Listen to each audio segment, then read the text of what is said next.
Key point 1. Your behavior depends on how much change you're able to make.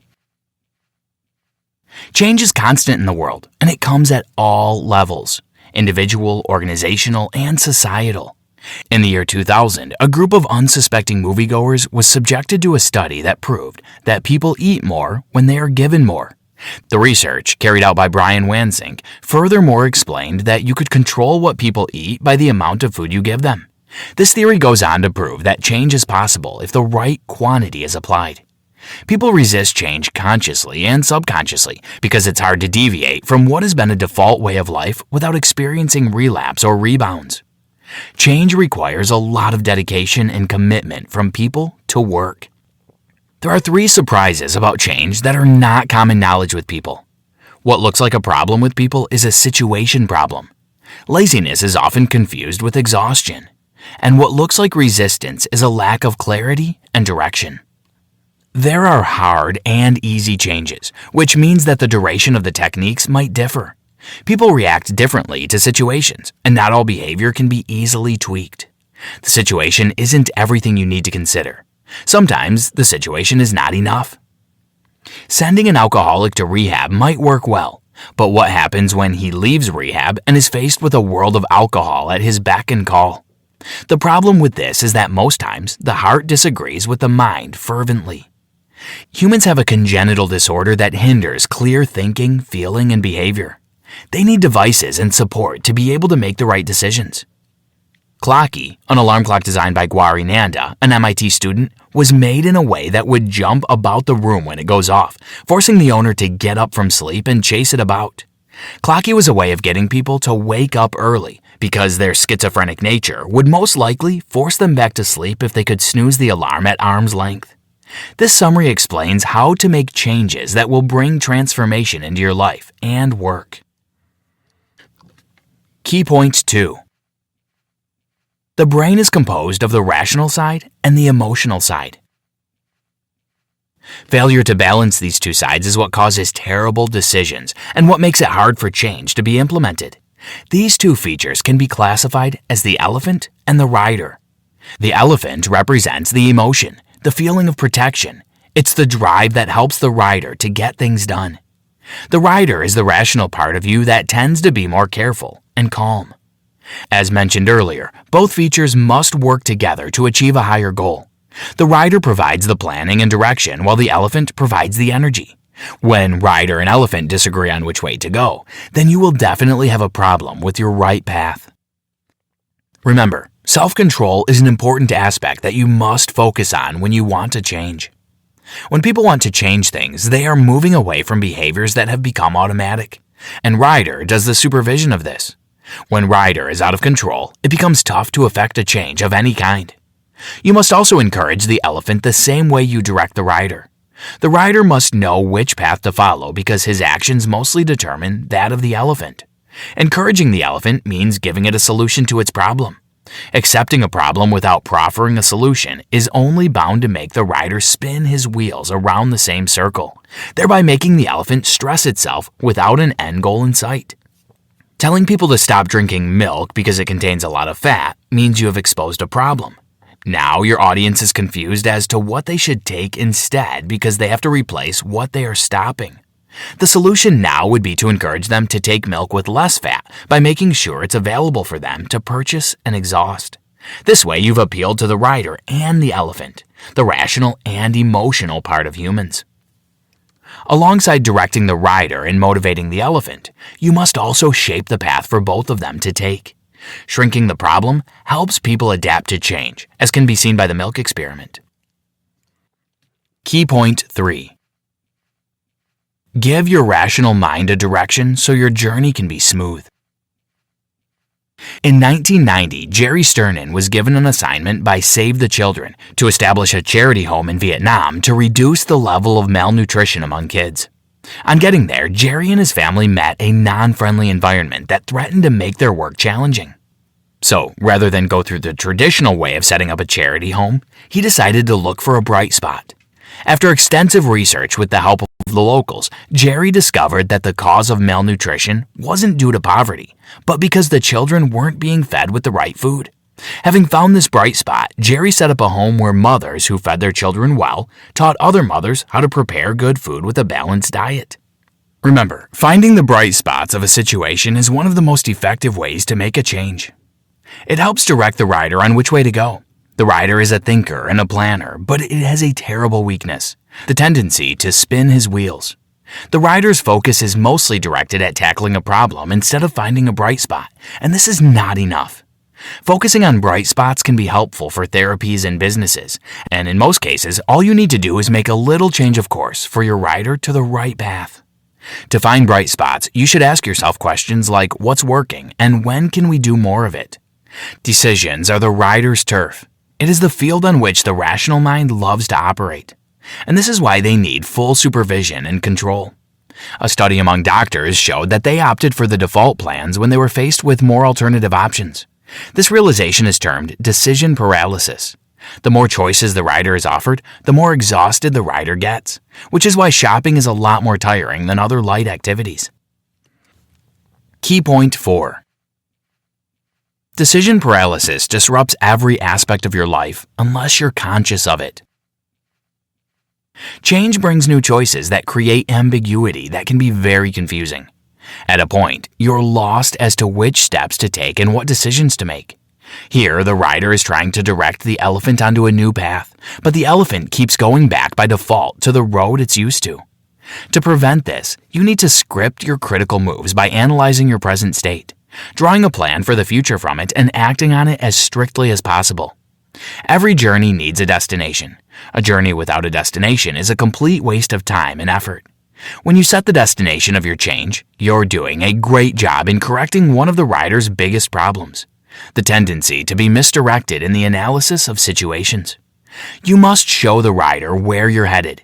Make sure you've created a clear path towards your destination and try all you can to stay on the right path. The elephant wants to know why you're making a journey, and it's your destination that best describes why a journey should be made. You need a destination postcard to impress your elephant about a journey. Keep in mind that destination postcards are the pictures of a future made possible by hard work and determination. To get this right, you need to align your goals and essential moves. Let your behavioral pattern match your destination postcard. Your rider needs to find bright spots first.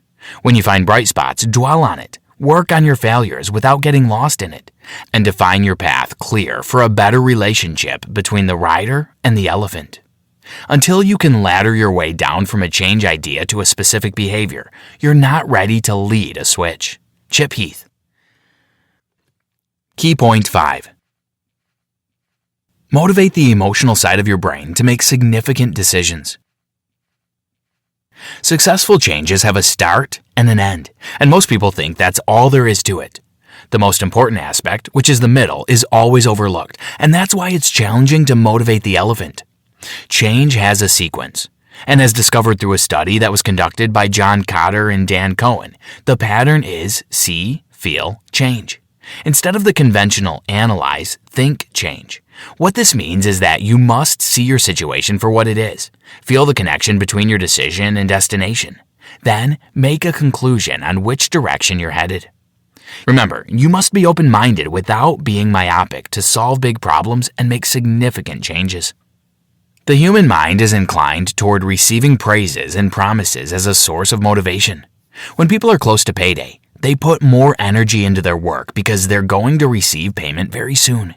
This logic can be applied to change also. To motivate the actions of people and consciously affect change in them, you need to make them feel like they are very close to achieving their goal, even if they are not. It's a way of getting the elephant to keep on moving in the direction you want. The process of doing this is when you shrink the change and make it look more comfortable than it is. You can shrink change by giving hope and promises, breaking down success into achievable milestones, and enhancing the progress made by celebrating it from time to time. A small win reduces importance. This is no big deal. Reduces demands. This is all that needs to be done. And raises perceived skill levels. I can do at least that. Carl Week. Key point 6. Dividing success and achievement into small, celebrated parts reinforces the belief into people that they can do well. One of the essential features of change is choices. People are required to make choices all the time, and when they do, they use basic models propounded by James March, a professor of political science at Stanford University. The two models are consequences model. As the name implies, it's the type of model that makes humans weigh the positives and negatives of choice, how high the cost is, and if the benefits outweigh it to their gain. Here you can make a choice solely on the consequences that are bound to happen when you make a particular choice. Identity model. This model is based on three essential questions. Who am I? What kind of situation is this? What would someone like me do in this kind of situation? Change requires total focus and commitment. It's not something that comes at once to stick. People who are conscious about the change they want to have must be able to identify if they are capable mentally, physically, and psychologically to change. When you're not well equipped to carry out a change, you'll get tired quickly and relapse into continuous rebounds till you're frustrated. Failures are expected along the way, and you need to acknowledge them. One of the biggest mistakes people make is when they dismiss their failure by outrightly ignoring them. You should recognize your shortcomings and errors and work on the way to rectify them. This is what keeps the elephant on track when you encounter unforeseen contingencies. Key point 7. If you change the path, you'll change the behavior. Motivation is the strength on which change prides itself, and in a lot of cases, the motivation required is a push. Before you initiate a push, you must first define a path where the push would follow. Humans make the mistake of attributing error to behavior instead of the situation. Remember, situation influences behavior, not the other way around. You must provide a clear path by defining the direction for the rider and motivating the elephant simultaneously. Shape the path of your change by identifying the critical moments in your journey. People change when they are presented with a clear direction of where they're going, even before leaving where they are. You can create a slope and give people a push, making sure there are places on the slope where they can stop to evaluate their position and make the next decision. Shape their path by placing encouraging signs on this slope and regard their effort by putting progress reports in strategic places. Don't forget, since the situation affects behavior, change is easy when you revamp the situation by polishing the environment to suit a better behavior. You can limit errors and rectify bad results by employing 3 proposed methods by Hayden Matrix: the pre-event, the event, and the post-event. These 3 conceptual frameworks help you analyze your situation very well, giving you an overview of your behavior and how best you can change without encountering too many errors.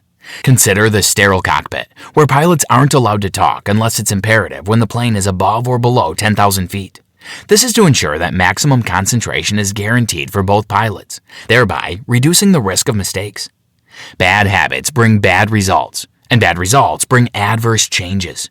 When a situation is bad, a great leader doesn't dwell on the mistake of the people. Instead, he'll find a way to bring out the right habits from these same set of people. These changes can be due to a change of location, a pep talk, a change of direction, or a promise of something for better behavior.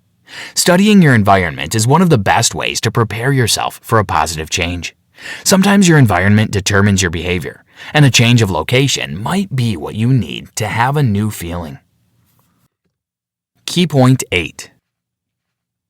Your society is an integral part of your change process. Life is a continuum of social events that are either left the way they are or advanced to suit the present world. Remember, social freedom and constraints determine how well a change can take place in your life. There's no shortage of knowledge or too much of it, which is why you should open your mind to suggestions, ideas, and opinions. When situations become ambiguous, we tend to look at people for how to behave. Imagine you're in a social gathering of cowboys, for example.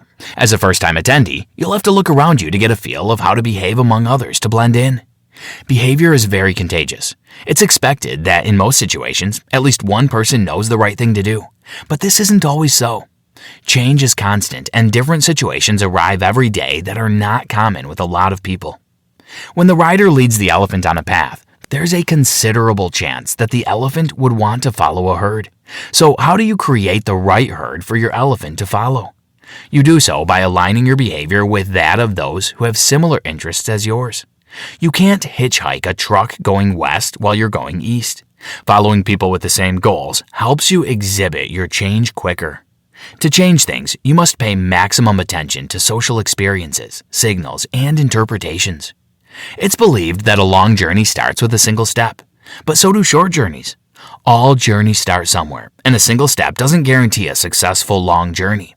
To sustain the steps you've taken, you need to recognize and celebrate your first step, and reinforce positive movements.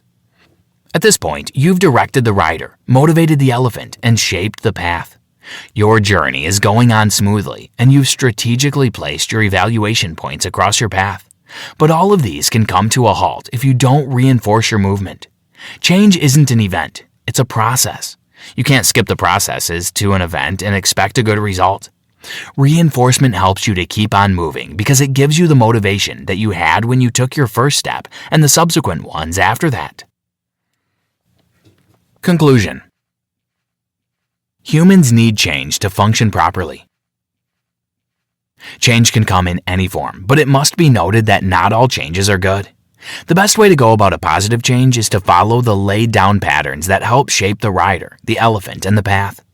These patterns are guaranteed to help you achieve your desired change in the best way possible without having to fear rebounds. Building habits encourage good change. It might seem uncomfortable at first, but by building a habit around the change, you make it easier to perform. To build a habit, you must have a checklist that helps you to remember your goals and why you set them. Checklists help you know what's best, give you an insight that would prevent you from encountering blind spots, and would also help you stay away from overconfidence. As much as you are paying attention to the change, you must also pay attention to the mistakes that are well disguised accompanying it. It's not easy to leave an old way to get accustomed to a new one, but continuous efforts with the help of reinforcement can make change easy. When people adopt a new change, it tends to change their behavior totally, thereby constructing a new life and identity for them. There's no step too small for a change to happen, and small steps can become big steps depending on the behavioral pattern of the person making the change. Good changes can affect positive short-term behavior, but great changes last for an entire lifetime. Try this. Evaluate your current position. Script your goals. Set a target. Follow the laid down patterns that guide an effective change.